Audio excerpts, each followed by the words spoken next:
Hi everyone, it's Jerry. This is Game 5 from the World Chess Championship 2024. Going into Game 5, we remain level, 2 points apiece. Gukesh D with the white pieces here kicks off with e4. And just like in Game 1, we have the French defense by Ding. Unlike Game 1, instead of knight c3, it's the capture on d5. We have an exchange French defense. Here's a nice photo of the two, one of the more intense shots from this match. We continue with knight f3, knight f6, bishop d3, c5, and c3, supporting white center. Follow-up here is c4. If you say to yourself as black, we have an open e-file, let me quickly castle. So in other words, move like bishop d6, castles next. This is where white could now consider the capture on c5, a more appropriate moment to make this capture after black has first invested a move with the dark square bishop. And from here, we'll look to play against an isolated queen pawn. Rather than play with an isolated queen pawn position, Ding flicks in c4, grabs space with tempo, and only now deploys the dark square bishop. Now, this would be the first moment to maybe consider here as white challenging this invasive pawn with b3. But to challenge this invasive pawn while the queens are still on board is maybe not the best approach by white. Why might that be the case? In the game, queen e2 check is played. If you play with b3, here's how play can develop. Let's say both sides quickly castle before getting hit with the check on the e-file. Here's the thing. This post here by the black queen on c7 is very good. She coordinates well with the dark square bishop. She reinforces this invasive c4 pawn. She has a wide range of moves. She's quite a flexible piece on this square. And notice she is not getting in the way of any other black pieces. These guys are free to develop. She's not on some open file. Compare that with the white queen. Where would she go? Where is she comfortable posted? This square here gets in the way of the minor pieces. This one here, you're almost certainly asking to get targeted by a rook. Not so easy to find a cool square for the white queen. She does not have access to the corresponding c2 square. Therefore, it makes some sense here to first pursue a line where we exchange queens, if this queen is going to have such a fantastic square. It is queen e2 check. We have a quick queen exchange in this one, and only now. Castles, rook e8. That's move 10. A quick update with the clocks. Each side only spent about 6 minutes through these first 10 moves. We get a pair of rooks off. And from here, Gukesh plays bishop g5. Just continues to develop the pieces. This is another moment we could maybe consider challenging this invasive pawn. So a position here without queens on board. If we consider b3 here, how can black respond to this? I want to at least give you a feel for how the structure can change on the queen side, how you can approach a move like b3. You can play b5. If b takes c here, you could take with the b pawn. And if a4, you don't have access to a6. You're not in a position to meet a takes b5 with a takes b5 because of this pin. Here's what you can do, though, as black. You can chop on b3. And then consider here a capture on a4, playing then with an outside passed a pawn. Black, in the end, has this backward c3 pawn. Or, as black, you could consider b4. And this pulls us into a symmetrical pawn structure here on the queen side. Okay. In this game, Gukesh plays with the pieces, never ends up challenging c4. It's bishop g5 here. Black connects knights. White connects knights. And now h6. This is move 14. h6 took about a half hour to pull off. What else was Ding maybe considering here? Well, you could consider advancing on the queen side, working with your furthest advanced pawn, looking forward to, in other words, this b4 pawn break. I want to play out some moves here to give you a feel for how sharp a position we could end up having if this b5 move is played. Let's say a check is flicked in, and even a knight e5 move. This move could actually be ignored. Black could consider advancing still on this queen side. There's this trap idea available to black if white tries to win this pawn in this position. For instance, knight takes knight, bishop takes knight, bishop takes knight. This looks very ugly. This pawn, do know, would be poison here. Bishop takes pawn, f5, and this guy will soon be won. It's not the end of the story, a position like this. There's some quick knight maneuver like this, black continuing to push. Position like this. Now white is in a spot to win a pawn, but this is a very dangerous set of queenside pawns. Maybe a3, maybe b3. A passed pawn may be nearby. A quick example, something like this. At any moment, there can be a passed b pawn with an a3 pawn break.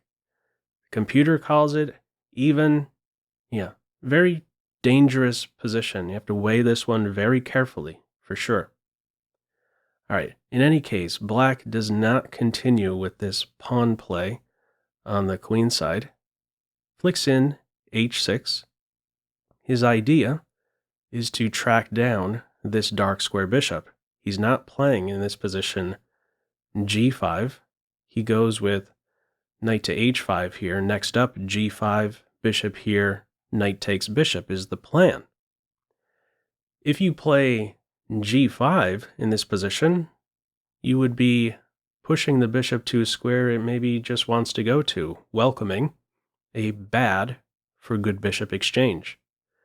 Computer calls this around 0.2, but the evaluation aside, this is a very comfortable position for white. Has the better bishop, has a better structure, has an excellent square for knight on e3, exerting pressure on this base point, eyeing up a hole in black's camp. Really not a wise choice, in short, to follow this h6 move with g5. The idea here, knight h5. Next up, there, knight for bishop exchange.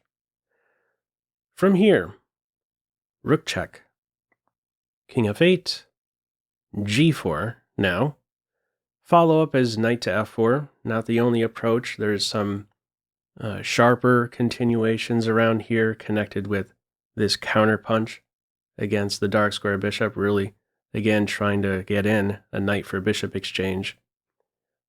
We could have from here bishop takes, pawn takes knight, continuation like this.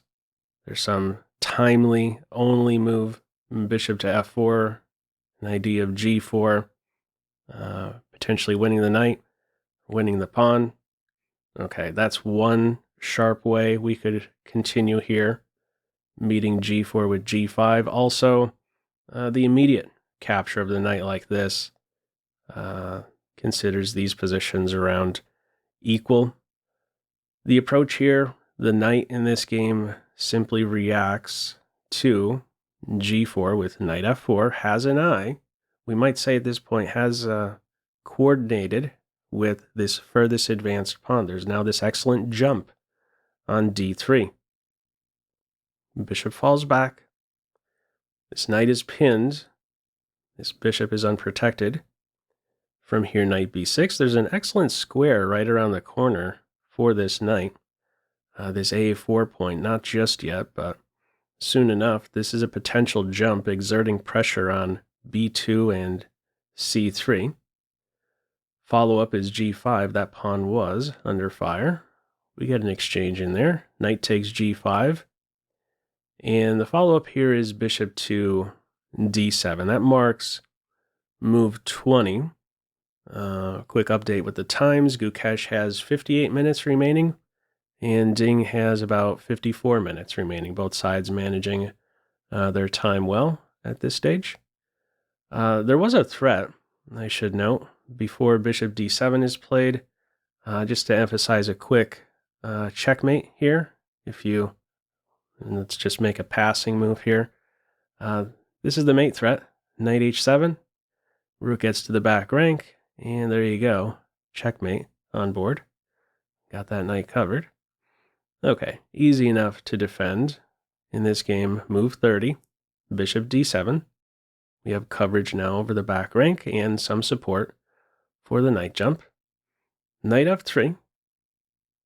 Not the only move. Another one is to reposition this knight, focusing on a base point in d5.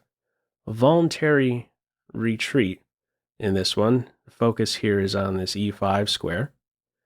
Rook e8. Knight e5. Bishop takes knight. And let me throw a pop quiz your way. How would you recapture here as white? Feel free to pause the video. Okay, in the game, it's pawn captures bishop, and the evaluation shifts quite a bit because of this decision. It's better to first have a rook exchange in there, and only then play this position. Why is that the case? Well, when this knight dives in here, and it is captured, there is now a nice way to tame this knight. You could flick in b3, and without the rooks on board, this guy won't experience any pressure. There's no rook c8 here to put pressure on this weak pawn. And you may even start to think white is better in a position like this with f4, approaching with the king.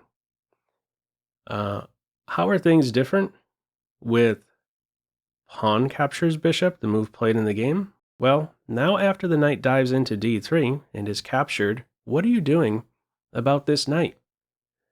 If you try to play b3 here in the game, f3 is played. If you try and tame the knight in this position with rooks on board, there you go. Black could target the c-pawn, and what are you doing to defend the pawn? Two ways to do it. Neither appealing. You're on your back foot.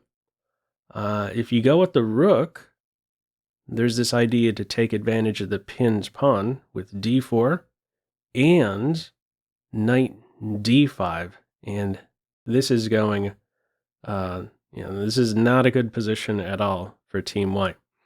Knight c3, possible forks, still working with a passed pawn. The alternative, knight b1, in such a position to defend the pawn. Now this would give black an opportunity to knife in to this excellent e2 square. Very difficult position ahead for Team White. So, in this game, what do we have? It is pawn captures bishop, knight d3 takes, and from here f3 is played. He's allowing this knight to jump to either square here. In the game, knight c4 is played. In the computer's eyes, one of the top moves is to go with a rook lift with ideas of an eventual knight a4, not welcoming a knight exchange. Knight a4 and possible rook b6 ideas to connect, to coordinate with the knight on a4. A knight on the rim, not dim in this case. Very difficult to address this knight post on this square, where it exerts pressure on two white pawns. All right, rook e6, not played. It is knight c4 here. We get a knight exchange in there. In the end, white now has a connected passed pawn. But some accurate moves here now by Gukesh. Rook e4, bishop c6, And from here, rook d4 is played. This guy here is poison. If you take this pawn, black is winning after rook to d8. How are you stopping this pawn? Bishop here, you're going to end up having to sacrifice the bishop. It's losing. And if you go here, black can exchange rooks, and there's no stopping the d pawn. So the c4 pawn in this position is poison. The rook gets behind the passed pawn. White is giving up a pawn, but in an opposite color bishop position, maybe not such a big deal. White can now improve the king. And from here, Ding plays bishop to c6. So if the game is going to continue at this stage, one of the better tries here is to keep this bishop here on this diagonal, saying, hey, if you capture this pawn, I could advance, and I'm there supporting that promotion square. What would play look like if white played to h5? I believe the king is probably going to step up here. He'll be watching over this pawn advance. Black has to support this point. c4, white could try to break it down. Black can reinforce this point. The game continues from here. Not sure there's a great way to break this construction down by white. This is one of the better tries, though, rather than what was played in the game. This one ends up liquidating quite a bit after bishop takes c6. White could now safely pick up the c pawn. If this guy runs, it's not the king who's going to step over to stop the pawn. King e2, there'd be a pin and win of the rook. White would simply get back behind the pawn. So what do we have in this game? After rook takes c4, it is rook to d8. That's move 30. Another update on the clocks. Gukesh has 33 minutes remaining. Ding has 31. Still managing their time well. This one here, we have a rook exchange, and it is an almost certain draw now with just an opposite color bishop position. Even if you're down a pawn, black is now down a pawn, but every pawn here now on light squares, there's no way to break this construction. We end up having just a king shuffle in the end and a draw on board. So a peaceful result in this game 5. We remain level. What did you think of this one? Feel free, as usual, to leave any feedback to this video in the comment section below. I hope you enjoyed it and maybe took a thing or two away. That's all for now. Take care. Bye.